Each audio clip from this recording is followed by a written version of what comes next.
सर्वांना शरणू शरणार्थी शिवप्रभात. आज आपण शरण लिंगतत्व शिखामणी शरण अम्मुगी देवय्या रायम्मा यांचं वचन पाहणार आहोत. तर आपल्याला माहिती आहे की वचन साहित्य हे पूर्ण भारत देशासाठी, लिंगायत धर्मियांसाठी, सर्व जाती धर्मीय बांधवांसाठी परिसासम आहे. ज्या वचन साहित्याचा स्पर्श एखाद्या व्यक्तीला होतो, म्हणजेच ज्या वचन साहित्याचं वाचन, ज्या वचन साहित्याचं चिंतन, ज्या वचन साहित्य घरात असतं, त्या घराला एक त्या ठिकाणी संपन्नता येते. ती ज्ञानाची असो, आर्थिक संपन्नता असो किंवा परिपूर्णता आपल्या पूर्ण परिवाराची या वचन साहित्यामुळं होते. तर ते वचन साहित्य शरणांचं 770 शरणांचं आपण महाराष्ट्रामध्ये असेल, कर्नाटकामध्ये वेगवेगळ्या ठिकाणी चिंतन होत असताना किंवा त्या ठिकाणी पुढे येत असताना पाहत आहोत. तर ते ॲक्च्युअल वचन साहित्याचं वचन आपण घेणार आहोत. तर कक्क यांचा प्रसाद घेतल्याने कुलसुत गेले पहा, चेन्नैयाचा प्रसाद घेतल्याने छलसुत गेले पहा, दासय्यांचा प्रसाद घेतल्याने तनुसुत गेले पहा, चंदय्याचा प्रसाद घेतल्याने मनसुत गेले पहा, तेलगू जोमय्याचा प्रसाद घेतल्याने स्मरणसुत गेले पहा, बिब्बीबाचा याचा प्रसाद घेतल्याने भावसुत गेले पहा, मोळी गय्यांचा प्रसाद घेतल्याने जनसुत गेले पहा, कोल शांतय्याचा प्रसाद घेतल्याने अंतरंगाचे सुत गेले पहा, मेदार केतय्यांचा प्रसाद घेतल्याने बहिरंगाचे सुत गेले पहा, घटिवाळा यांचा प्रसाद घेतल्याने सर्वांगाचे सुत गेले पहा, बसवन्ना चन्नबसवन्ना प्रभुदेव मडिवाळय्या सिद्धरामय्या सोडळस बाचरस हडपदप्पन्ना शंकरदासी मैया हेंडद मारय्या गानद कन्नप्पय्या कैकुली चामय्या बहुरूपी चौडय्या कलकेत ब्रह्मय्या इत्यादी शिवगणांचा परमप्रसाद घेऊन जगतो पहा श्रेष्ठतम सद्गुरू सिद्ध सोमलिंगा तुमचा धर्म तुमचा धर्म. तर खूप सुंदर असं वचन आहे. खूप अनुभवी, चिंतनशील, जगातील पहिली लोकशाही संसद अनुपमंडपमध्ये शरण अमुगी देवय्या यांच्या माध्यमातून पुढे आलेले हे वचन आहे. तर खूप महत्त्वपूर्ण वचन आहे, ज्यामध्ये विविध शरणांचा उल्लेख आलेला आहे. कक्कई असतील, चेन्नई असतील, दासई असतील, चंदय्या असतील, तेलुगू जोमय्या असतील, बिब्बीबाचई असतील, मुळगय्या असतील, कोलशंतय्या असतील, मेदार केतय्या असतील, गटेवाळय्या असतील, बसवन्ना चन्नबसवन्ना प्रभुदेव मडिवाळय्या सिद्धरामय्या सोडळस बासरस हडपदप्पन्ना शंकरदासीमय्या हेंडद मारय्या गानद कन्नप्पय्या कैलुली चामय्या बहुरूपी चौडय्या असे विविध शरणांचा उल्लेख ऐतिहासिक वचन हे आहे, ज्यामध्ये विविध शरणांची नाव पुढे आलेली आहेत. त्यानंतर या वचनाच्या माध्यमातून सांगण्यात आलेलं आहे की ह्या सर्व शरणांचं आचरण पाहून मी जगतो आहे असं शरण म्हणत आहेत. त्यानंतर दुसरं एक वचन आपण पाहूयात. अंगावर लिंग नसलेल्यांकडे लिंगार्पित का मागू प्रश्नचिन्ह. अंगावर लिंग धारण केल्याने लिंगवंताचे लिंगार्पित का सोडू प्रश्नचिन्ह. जाती गोत्राचा उल्लेख करून मी का बोलू प्रश्नचिन्ह. सहज शिवभक्त म्हणून, शीलवंत म्हणून, व्रताचारी म्हणून, व्रतभ्रष्ट म्हणून, त्यांचा कुलभेद विचारून आचारवंत झालेल्यांना अनाचारी म्हणून त्यांचा प्रसाद का सोडू प्रश्नचिन्ह. मद्य मांस ग्रहण करणारे अनाचारी कोणतेही कुल असले तरी काय, अंगावर लिंग धारण केलेले सर्वजण आचारवंत म्हणेन, अमोघेश्वर लिंगाटाई तेच सद्भक्त म्हणेन देवा. तर या ठिकाणी मद्य मांस ग्रहण केलं म्हणून त्यांचा मी तिरस्कार करणार नाही. जर त्यांना लिंगधारणा केली तर ते पूर्णपणे आचरवंत होतील हळूहळू, असं या ठिकाणी शरणांनी शरण अमोघेश्वर लिंगाठाई हे वचनांकित आहे या शरणांचं. तर खूप सुंदर वचने जे की परिसम आहेत, जे लागल्यानंतर सोनंच होतं असं म्हणलेलं आहे. सोनं शाब्दिक अर्थ न घेता ते आर्थिक संपन्नता असो, ज्ञानाची संपन्नता असो, सगळ्या गोष्टींची संपन्नता ज्यामुळे येते ते म्हणजे वचन साहित्य. प्रत्येक लिंगायत घरामध्ये हे वचन साहित्य असणं अत्यंत महत्त्वाचं मानलं जातं. अतिशय पवित्र ग्रंथ, जो अनुभवातून, जो ज्ञानातून, जो चिंतनातून, जो लोकशाही जगातील पहिली संसद अनुभवमंडपातून पुढे आलेलं वचन आहे. त्याचं महत्त्व हे आपल्याला वाचन केल्यानंतर, चिंतन केल्यानंतर लक्षात येईल. तर आपल्याला माहिती आहे आज आपण एका उंच अशा शिखरावरती लिंगायत चळवळीमध्ये पोहोचलो आहोत. कारण 21व्या शतकामध्ये आणि 12व्या शतकाचं चिंतन केलं असता असं लक्षात येतं की 12वं शतक हे अतिशय उच्च कोटीचं लोकशाहीचं शतक मानलं जातं जगामध्ये.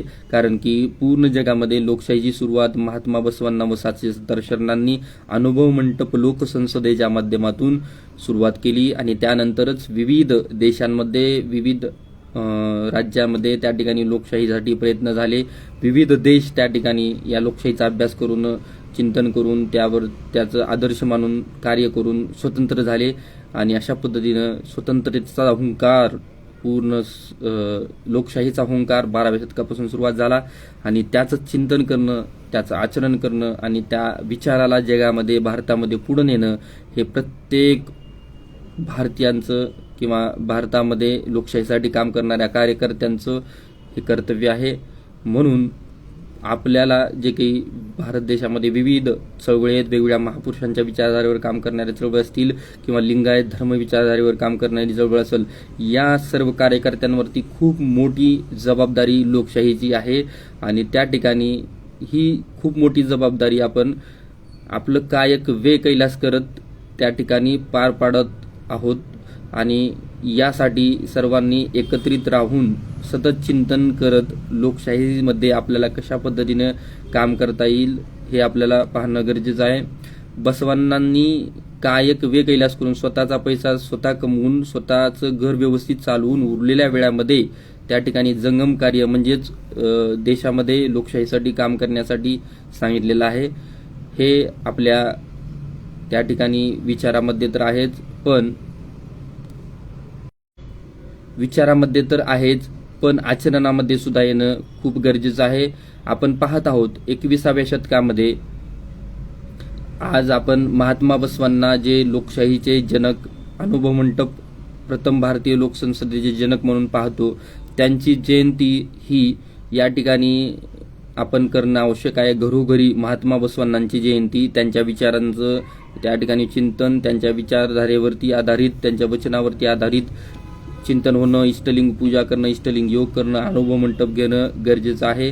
ते फक्त लिंगायत व्यक्तीनेच करावं असं नाही. प्रत्येक जाती धर्म वर्ग पंथासाठी ही शरण विचारधारा लोकशाही विचारधारा निर्माण झालेली आहे. देशाच्या जगाच्या कल्याणासाठी निर्माण झालेली विचारधारा आहे आणि त्याचं साहित्य आपल्याकडे असणं, त्याचं वाचन करणं हे गरजेचं आहे. 21व्या शतकानुसार आपण मॉडर्न जीवन जगत आहोत. आपले मॉडर्न जे काही आधुनिक आचरण पद्धती आपण स्वीकारलेली आहे त्यासोबतच त्या ठिकाणी लोकशाहीची आचरण पद्धती स्वीकारणं आणि त्यावर आधारित काम करणं सुद्धा गरजेचं आहे. आज आपल्या लिंगायत चळवळीत काम करणाऱ्या शरणांपुढे खूप मोठं आव्हान आहे. कारण की जवळपास 10 कोटी लिंगायत धर्मियांची संख्या आहे पूर्ण दक्षिण भारतामध्ये. महात्मा बसवांनांचं ओरिजिनल सत्य शुद्ध तत्वज्ञान त्या ठिकाणी जगापुढे आणण्याची हीच ती वेळ आहे. प्रत्येक लिंगायत चळवळीमध्ये काम करणाऱ्या कार्यकर्त्यांनी महात्मा बसवांना आता संपूर्ण व्यवस्थित समजून घेण्याची गरज आहे. महात्मा बसवांनांचा पांढरा षटस्थल ध्वज असेल, महात्मा बसवांनांची जी काही जन्मतारीख आहे 25 एप्रिल 1105 आणि लिंग ऐक्य 26 डिसेंबर 1167, त्यानंतर महात्मा बसवांनांचं प्रधानमंत्री पद जे होतं, त्यानंतर महात्मा बसवांनांची आपल्या शरणी पत्नी गंगांबिका, त्यानंतर महात्मा बसवांनांचा लिंगायत धर्म, महात्मा बसवांनांनी 770 शरणांची पूर्ण जगासाठी दिलेली लोकशाही व्यवस्था, या सर्व गोष्टी क्लिअर असणं आणि त्या पद्धतीनं आचरण करत करत काम करणं गरजेचं आहे. तरच या ठिकाणी ज्ञानाचा जो दिवा आहे, प्रकाश आहे, तो पूर्ण भारतामध्ये जगामध्ये पसरेल. जर समजा आपल्यालाच महात्मा बसवांना आणि त्यांचं कार्य जर क्लिअर नसेल तर आपण काम करताना त्या ठिकाणी कुठंतरी चूक करत आहोत असे होईल. सामान्य लोकांचा सोडा, सामान्य लोकांचे विविध प्रश्न आहेत. कुणाचा शिक्षणाचा प्रश्न आहे, कुणाचा नोकरीचा प्रश्न आहे, कुणाचा कशाचा प्रश्न आहे. सामान्य लोकांची काही चूक नाही, पण चळवळीत काम करत असताना चळवळीतल्या लोकांची खूप मोठी जबाबदारी चिंतन करून अभ्यास करून काम करण्याची, एकत्रित काम करण्याची त्या ठिकाणी गरज आहे.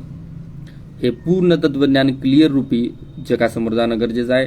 आजपर्यंत आपण जसं जमल तसं त्या पद्धतीनं महात्मा बसवांना 770 शरण तत्वज्ञान लिंगायत धर्म पुढे नेला, पण यापुढं आपल्याला एकत्रित व्यवस्थित काम करत त्या ठिकाणी ओरिजिनल तत्वज्ञान जगापुढे मांडणं गरजेचं आहे.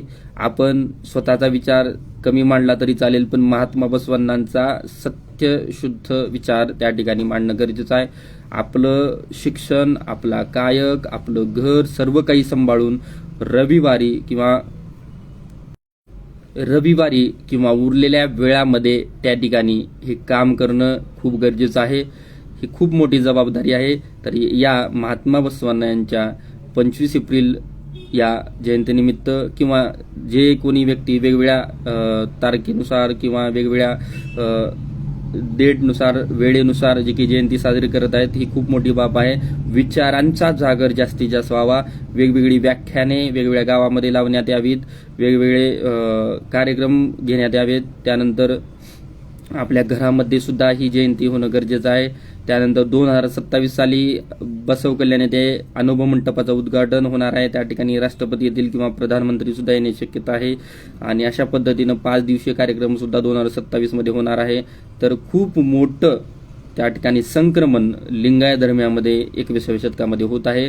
आपल्याला प्रत्येकाला सोबत घेऊन त्याला हळूहळू सत्य विचार सांगून ज्ञानवंत करायचंय. भलेही तो अज्ञानी असला तरी त्या ठिकाणी त्याला हळूहळू प्रेमानं गोडीनं सांगूनच त्या ठिकाणी जोडायचं आहे. आणि ही जी काही लोकशाहीचे आपण वारसदार आहोत, लोकशाहीची विचारधारा, लोकशाही टिकवण्यासाठी जे महात्मा बसवण्णा 70 शहरात आणि भारतातील विविध महापुरुषांनी काम केले त्याचे आपण प्रतिनिधी आहोत. याचं भान ठेवून आपल्याला काम करायचं आहे आणि सर्वांना जोडून व्यवस्थित भारतीय लोकशाही, भारतातील विविध वेगवेगळ्या राज्यातील संसद, विधान भवन आणि मूळ देशाची दिल्लीची संसद या ठिकाणी सुद्धा महापुरुषांचा विचार पुढे येणं, गुंजणं आणि त्या पद्धतीनं देशातील प्रश्न सुटणं सुद्धा गरजेचं. खूप मोठं काम, खूप आपल्याला कमी वेळ आहे. या कमी वेळामध्ये एवढं सर्व काही काम आपल्याला करायचं आहे. त्यासाठी वेगवेगळ्या युवकांची, भारत देशामध्ये वेगवेगळ्या जाती धर्मातील युवकांची आपल्याला गरज आहे. तर सर्वांनी कृपया महापुरुषांच्या विचारधारेचं वाचन, चिंतन करून आपलं सर्व काही सांभाळत पुढं काम करायचंय. ही जबाबदारी आपण सर्वांनी त्या ठिकाणी आचरणातून पूर्ण करायचं आहे. एवढं बोलून वचन साहित्य प्रत्येकाने वाचावं. महात्मा बसवण्णांची जयंती वेगवेगळ्या जाती धर्म वर्ग पंथातील बांधवांनी वाचून साजरी करावी. त्या ठिकाणी विचारांचं चिंतन, व्याख्यानमाला, आचरण व्हावं. एवढं बोलून मी थांबतो. सर्वांना शरणोशरणार्थी.